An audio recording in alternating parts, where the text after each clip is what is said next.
lára ìtẹ̀síwájú náà ni ọ̀rọ̀ tí ó gba òde kan wá ní wọ́n yí wúkọ̀ọ̀pù wọ́n ń ṣolóṣó wọ́n ń gbóbìnrin láṣẹ́wó wọ́n ń gbé ọmọ tó wọ́n léèwé kàkó wà léèwé babaláyé ló ń gbọ́n káàkiri at the end of the day bàbá kí ni kálábíàmọ́ ó ṣe pàápàá lórí ìtọ́jú ọmọ obìnrin tọmọ wa òfin ní kó sọ́wọ́ lọ́wọ́ tí ò ní bọ́ sọ́wọ́ tí ká padà lò. mo kàn rọ ìyá àti bàbá ipa tó bá yẹ kí òbí kó lórí ọmọ kan jọ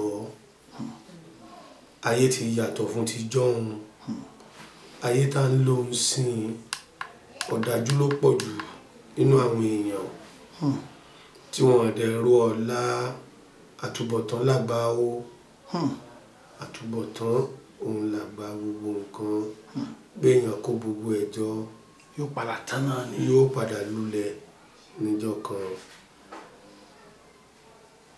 tó èèyàn bá ní òun ṣe ọmọ ọlọ́mọ kan àbí pé kinní kan ni tó bá yẹ pé fóònù tanná sọ́bẹ̀ ló rà fọmọ tọmọ yẹn bá dé tó gbé kinní dé o gbọ́dọ̀ challenge authority ẹ̀ ìmọ̀tọ́ wọn bá ní mọ́mí mò ń bọ̀ ó ti sáré lọ ẹ̀rí àdádì mò ń bọ̀ ó ti sáré lọ ẹ̀rí a lot of iṣẹ́ tó pọ̀ jù ọwọ́ àwọn obìnrin ló wà mo mọ́ sọ gbogbo gbà ọwọ́ àwọn obìnrin ló wà because tóbìnrin ò bá ti mójútó mọ́ àbí tí ò bá ti ní respect fún bàbá wọn ó mọ jẹ́ nǹkan tó mọ difficult púpọ̀ lọ́la kọ́nà kó mọ́ fi ọwọ́ nira ẹ̀ kó mọ́ fi gbà wọ́n mo rọ àwọn òbí àwa òbí púpọ̀ jù ẹ jẹ́ ká mójútó mọ́ níjọ́ òun lálárìnà wà nísìnyí kò sálárìnà mọ́ bẹ́ẹ̀ bá máa gbélé ní single mother bẹ́ẹ̀ bá máa gbélé ní single mother what is the meaning of single mother kò dẹ̀ ń ṣe ìlú yìí nìkan gbogbo ayé obìnrin tí ó bá dẹ̀ ní respect fọ́kọ kò lè pẹ́ mẹ́ torí lọ́tọ̀ fún àwọn obìnrin tó wà ń sìn wọ́n máa hàtì bí ọkùnrin ni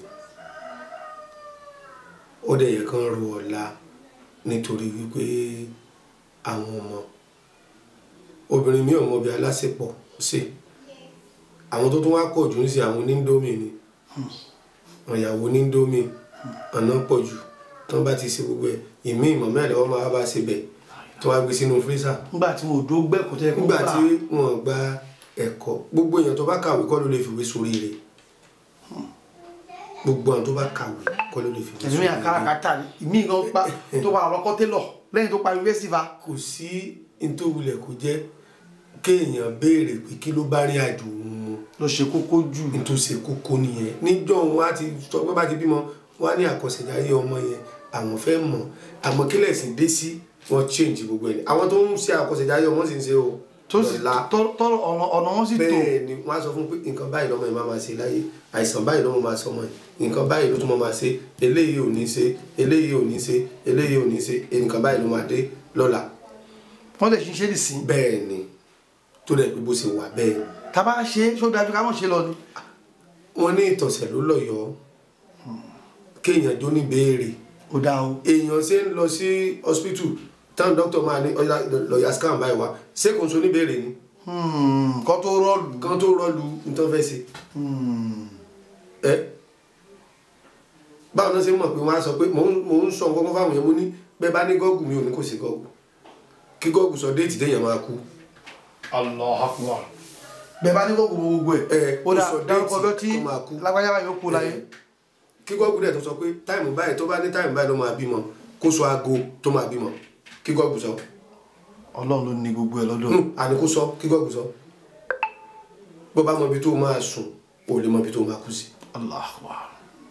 Ọlọ́run ló ní o. sọ́pọ̀lọpọ̀ gbogbo àwọn tó ń kúkú ṣe ikú ṣe dínsìn ikú gbóná ṣé wọ́n mọ̀ pé bó ṣe máa rí nìyẹn.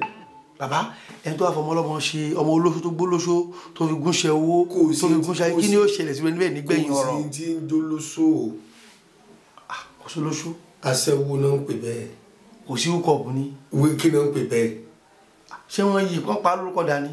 wọ́n yí padà ni wọ́n fi sọ di pé kí ni kí wọ́n ní èèyàn ń ṣe houseboy sí kí náà ń pè houseboy ó ń sọmọ ọ̀dọ̀ náà ni àmọ́ láti lè àbí ẹ̀pà láti lè pọ́nlé àpọ́nlé ní caregiver ọmọ ọ̀dọ̀ lọ́mọ ọ̀dọ̀ jẹ́ wà ní fashion designer kí ló ń jẹ́ fashion designer tailor ni o aránṣọ ni furniture kápẹ́ntà ni nítorí bó ṣe ti wà látàyè bá ṣe níta gbọ́njú bá ní àmọ́ wọ́n wá ń yí gbogbo ẹ̀ padà òun ló fẹ́ bá yí jẹ́ ń sìn kò sí kan tó ń yọ olóṣó kò sí aláṣẹ́wó ni aṣẹ́wó iṣẹ́ àbùkù sí ni kì í ṣe tọmọlúàbí ìdọ̀tí ni bàbá gbogbo bá ní àbárí olóṣó àbáláṣẹ́wó ni ọkẹ́ ní kápẹ́ aláṣẹ́wó tábàárí aláṣẹ́wó tẹ́ pé ọ̀pọ̀lọpọ̀ ọkùnrin ló ti wọnú ẹ̀ kẹ́nìkan bá padà gbé sílé ṣé àlùbáríkà lè wà ń bẹ̀ ṣá.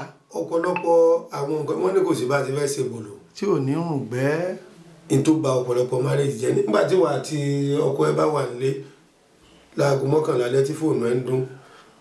níyàwó lè bá. bẹ́ẹ̀ ni ó gbé pé ẹ̀lò nẹ́tíwọ̀kì mi ò dá màá pè é padà nẹ́tíwọ̀kì ò dá what is the meaning of that? ṣé marriage yẹn tó lè last? yóò lulẹ̀ gbẹ̀yìn ni. kò lè last bọ́ bá ní kò sọ́kọ ẹ ńlé òsíngbà kò sí láwọ mọ́ rántí pé nǹkan kan wà pẹ̀lú ẹ ń bẹ̀. nǹkan kan wà pẹ̀lú ẹ tó wà pẹ̀lú ẹ yẹn ìyẹn ni wọ́n máa ṣiṣẹ́ lé lórí torí ẹ tí ò bá ti lẹ́mìí Ọlọ́run tí ò bá ti nípayà àwọn nǹkan yẹn kéèyàn mọ́ bá sí rárá èèyàn méjì lọ́jọ́ ìṣòro bá sí láyé àkọ́kọ́ ẹni tí kì í gbàmọ̀ràn ẹ̀kejì yẹn tó ń gbàmọ̀ràn àgbà jù kò sí bí wọ́n ṣe nílùú lẹ̀ tó ti yóò bèrè ọtí bí yóò bèrè ọtọ̀hún àdéhùn ìdílé wa confused onímọ̀ ètò ìṣe mọ́ bàbá orúkọ yín nọ́mbà yín àtàdírẹ́sì tí ẹ ti ń bá a sọ yìí. orúkọ mi ni ọmọọba Ibrahim Abdulhakeem tí mo jẹ́ aláṣẹ àti olùdásílẹ̀ iléeṣẹ́ Ayọ̀bí Herbal Therapy Center tí iléeṣẹ́ wà ní Baruwa nípàjá ní ìlú Èkó bí. nọ́mbà yín kọ́sà. ẹ̀rọ ìbánisọ̀rọ̀ wa ní 08238467945. ṣe àdúgbò àjíǹde ara ọmọ jẹ́ o. àṣẹ o.